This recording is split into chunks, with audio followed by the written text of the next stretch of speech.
அண்மை செய்தி. சென்னை தாம்பரம் பகுதியில் மழைநீர் தேங்கியதால் பொதுமக்கள் பெரும் அவதியுற்றனர்.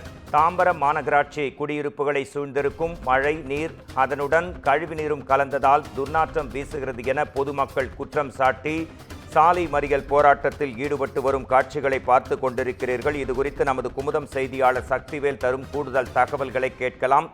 தாம்பரம் பகுதியில் பொதுமக்கள் சாலை மறியல் போராட்டம், உங்கள் கூடுதல் விவரங்களை தரலாம் சக்திவேல். நிச்சயமாக மோகன்ராஜ், சென்னை அடுத்த தாம்பரம் மாநகராட்சி நெமிலிச்சேரி ஏசிஜி காலனி ஏகே நகர் குடியிருப்பு முழுவதும் மழைநீர் சூழ்ந்தது இருப்பதால் பொதுமக்கள் வீட்டை விட்டு வெளியே வர முடியாத நிலை ஏற்பட்டுள்ளது. குடியிருப்பு பகுதிக்குள் மழை நீரோடு கழிவு நீரும் கலந்து வீட்டிற்குள் வருவதால் கடும் துர்நாற்றம் வீசுவதாக அப்பகுதி மக்கள் வேதனை தெரிவிக்கின்றனர். மேலும் முன்னாள் ஓய்வு பெற்ற ஆசிரியர் சீனிவாசன் என்பவர் அவரது மனைவியுடன் நெமிலிச்சேரி பகுதியில் பிரதான சாலையில் வசித்து வருகிறார். அவர் வீட்டிற்குள் கழிவு நீருடன் மழை நீரும் கலந்து வீட்டிற்குள் வருவதால் அனைத்து பொருட்களும் வீணாகி வருவதாக வேதனை தெரிவிக்கின்றனர்.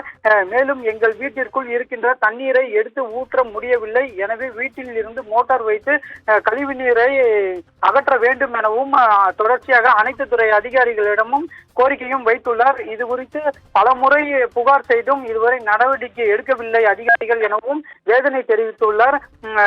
இச்சம்பவம் குறித்தும் அப்பகுதி குடியிருப்பு நல சங்கத்தைச் சேர்ந்த 100க்கும் மேற்பட்ட பொதுமக்கள் சாலை மறியலிலும் ஈடுபட்டு வருகின்றனர். தொடர்ச்சியாக நெமிலிச்சேரி பிரதான சாலையில் இந்த சாலை மறியலானது செய்து வருகின்றனர். இதனால் அப்பகுதியில் கடும் போக்குவரத்து நெரிசலும் ஏற்பட்டுள்ளது.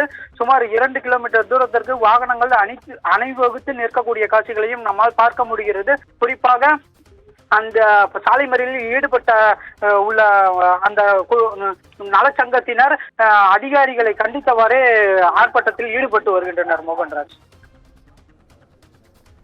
பெஞ்சல் புயல் மற்றும் மழை வெள்ளம் காரணமாக தாம்பரம் பகுதி மக்கள் போராட்டம் தொடர்பான தகவல்களை தந்ததற்கு நன்றி சக்திவேல்.